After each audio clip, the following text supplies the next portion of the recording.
You're listening to the Monday Night Community Show with Daniel on BRFM. And we're going to be talking to Sharon and Russell, their environmental enforcement officers. So firstly, welcome along to the show.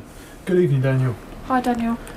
Now, I know you wanted to cover first, I think, Russell, a little bit about your roles.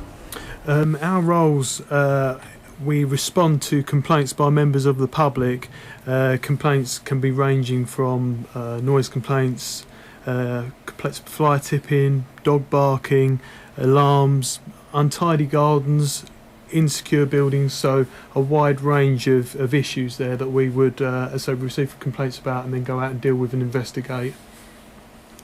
And Sharon, I was hoping you'd cover a little bit about, I think it's, is it Noise Action Week at the moment? Yeah, this week is Noise Action Week, and we're encouraging everyone to consider how they can avoid causing a noise disturbance. Noise in the wrong place at the wrong time affects the quality of life in our neighbourhoods and can harm our health. The common cause of a lot of neighbour disputes is problems with noise, and it can impact on our health and our well-being. Nearly everybody does make noise from time to time, and good neighbourly relations often involve a good degree of live and let live. The occasional noisy party, loud music or dog barking may need to be taken in our stride. However, when that noise becomes regular or prolonged, or it's just too loud, then it begins to affect other people's lives, and this is where it can have a detriment effect on their living. It can disturb their peace and quiet, their sleep, and it often prevents people's enjoyment of their home. There's quite a few examples of noise which may be excessive or unnecessary, like Russell's covered barking dogs, loud music, badly maintained intruder alarms, vehicle alarms, noise from DIY, and at Swale Borough Council we deal with over 1,000 complaints of noise every single year. So we would always advise people to talk to their neighbours. Sometimes people are completely unaware of the impact they're having on others, and most people are very anxious about avoiding upsetting their neighbours. We have a great deal of information on our website. It gives advice and guidance on how you can enjoy your premises without upsetting your neighbours, and it also gives advice on how you can report a noise nuisance if you should need to do so.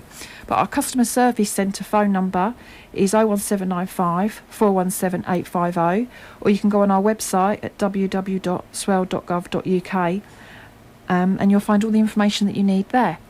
Sharon, I was wondering if you could cover a little bit more about noise and the out-of-hours noise service as we are in Noise Action Week. Yeah, sure. What we can do to help. The council are required by law to investigate complaints regarding noise nuisances. The investigating officer will respond accordingly to the information received. There are some situations where we may need to come and witness the noise immediately or when it's occurring. However, the majority of cases, we require the complainant to keep a record of the noise on diary sheets. We normally ask for 3 weeks' worth, and these records will help the investigating officer determine the next stage of action. They may also help the complainant to take their own action should we not be able to assist. We always do try to resolve the noise complaints in an amicable fashion by working with the people involved. But if the noise does amount to a statutory noise nuisance, which is a serious prolonged noise problem, then the council can take action under the Environmental Protection Act 1990. Now, this action could include one or more of the following. The serving of an abatement notice, which is a legal document which requires someone to stop the noise immediately. If they fail to comply with that notice, then in court they could receive fines up to £5,000. And we can also obtain a warrant from a magistrate's court for seizure of any noise-making equipment. So that would be stereo, TV, Xbox, PlayStation, anything like that that causes a noise. We can also disconnect intruder alarms fitted to buildings or vehicles which are causing a statutory nuisance, and any expenses incurred by the council can be recovered from the person responsible. Now, we do have an out-of-hours noise service at the weekends on a Friday and Saturday evening, which runs from 9 p.m. to 1 a.m, and you can call 01795 417 571 for this. You will speak to an officer. Priority can change depending on the situation because it can get very busy, especially in the summer months.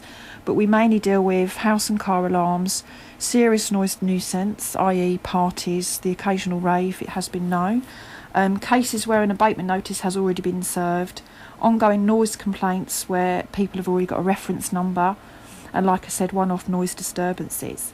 We don't deal with rowdy behaviour of people in the street, and customers need to call 101 for police assistance, noise from any transport, road, rail or aircraft, and fireworks, and normal day-to-day living noise, door slamming, running up and down the stairs, that sort of thing. We don't generally deal with that on out of hours. I know, Russell, you wanted to cover noise from dogs barking. Yes, Daniel. As I say, another common issue that the environment officers regularly deal with is dog barking complaints, and it's quite a sensitive issue as dog owners.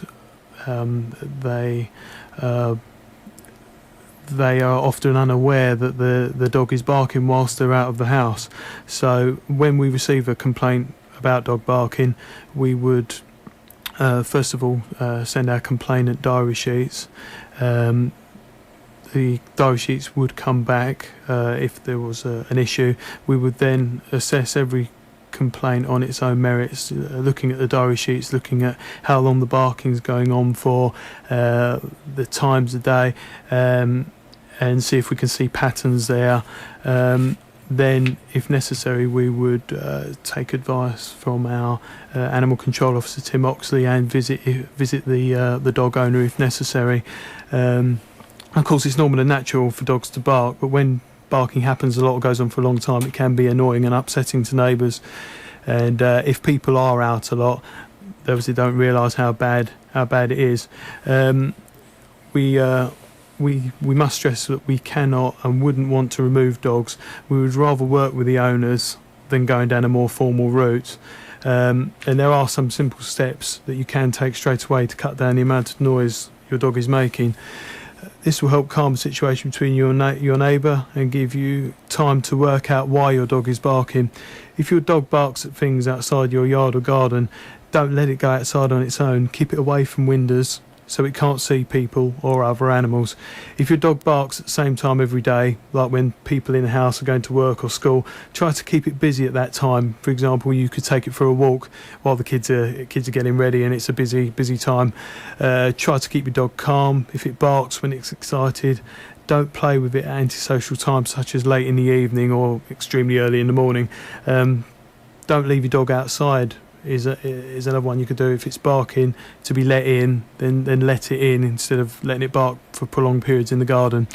If your dog's barking and you're in a flat or a semi-detached property, try to keep it away from any walls that you share with your neighbour. Try and keep it in a central room and try and keep it calm. See if you can get a friend or relative to look after your dog when you go out, or take it with you if you can. Make sure your dog gets some exercise before you go out. A tired dog will bark less. Sharon, are there any particular things you'd like to cover that are important at the moment? Yeah, Daniel, at the moment we're having an increasing problem with fly tipping in the borough. In particular, we do have a problem in Marine Town in Sheerness with fly tipping. Residents, think fly tipping is throwing out black sacks, etc., in the middle of the countryside, which it is, but it also does include dumping and fly tipping rubbish, black sacks, etc., in the alleyways, and we have a particular problem with this in Marine Town. We do prosecute householders when we do find them committing this offence. Under Section 34 of the Environmental Protection Act 1990, householders do have a duty of care with respects to their waste, and it is the duty of the occupier of any domestic property in England to take all such measures available to him, a reasonable circumstances to secure any transfer of household waste produced on his property, and he must only give it to an authorised person. So that's two things really. They mustn't just put waste out on the street, and they also mustn't give it to anybody that isn't authorised. If people knock on the door and ask to take waste away, it is their responsibility to check that the person is authorised. They need to ask for a waste carrier certificate, and they need to make a note of the number of the waste carrier certificate to ensure that they are giving it to somebody that is authorised to take it. Fly tipping is on the increase. You can be, if found guilty in court, fined up to £50,000, and it is a arrestable offence, so you can go to prison for it. We are really promoting the residents to work together to combat this issue. If you do see an incident of fly tipping, which, like I said, does include people putting rubbish out in the alleyways, then please do call Swale Borough Council Customer Services on 01795 417 850, or again you can email www.swale.gov.uk. You will need to be prepared to make a statement if you do wish us to take this forward.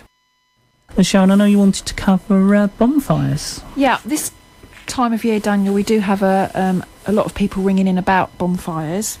Currently, there's no specific bylaws to prevent bonfires. There is a myth that you can have a bonfire after 7 o'clock, after 8 o'clock. That's not correct. A bonfire can be a problem at any time of the day, but it would have to be a regular problem and interfering substantially with someone's well-being, comfort or enjoyment of their property for us to be able to take any action. The occasional bonfire or barbecue shouldn't cause a problem, so we have to work within the legislation that we have, the Environmental Protection Act 1990, which says it's a statutory nuisance if smoke is emitted from a premises to be prejudicial to health or regular enough to stop someone enjoying their property. So we don't go out to all bonfires. What we do is we ask for diary sheets to be completed, and then if we do think there's a problem, then we will go out and witness any bonfires. But we suggest that people try and work together and resolve it between themselves. So we suggest you discuss the problem with the person responsible for the fire and make them aware of your concerns. Speak to other neighbours who may be affected, and you can get them to support your complaint if possible. Like I said, keep detailed and accurate records of the bonfires on the diary sheets, which will be sent to you by us, and obviously make sure that you return them. You would need to be prepared to make a formal statement and attend court to support the council if required. But basically, by working together, you should be able to resolve any issue without the council taking enforcement action. I was wondering before you go if there are any useful contact details you'd just like to repeat for our listeners. Yeah, if you do have a problem, you can get any information off of our website, which is www.swale.gov.uk. You can ring our customer service centre on 01795 417 850. And the out-of-hours noise service again, which is Friday and Saturday nights from 9 p.m. to 1 a.m, is 01795 417 575. Sharon and Russ, I'd like to thank you very much for coming along this evening. Thank you. Thank you very much.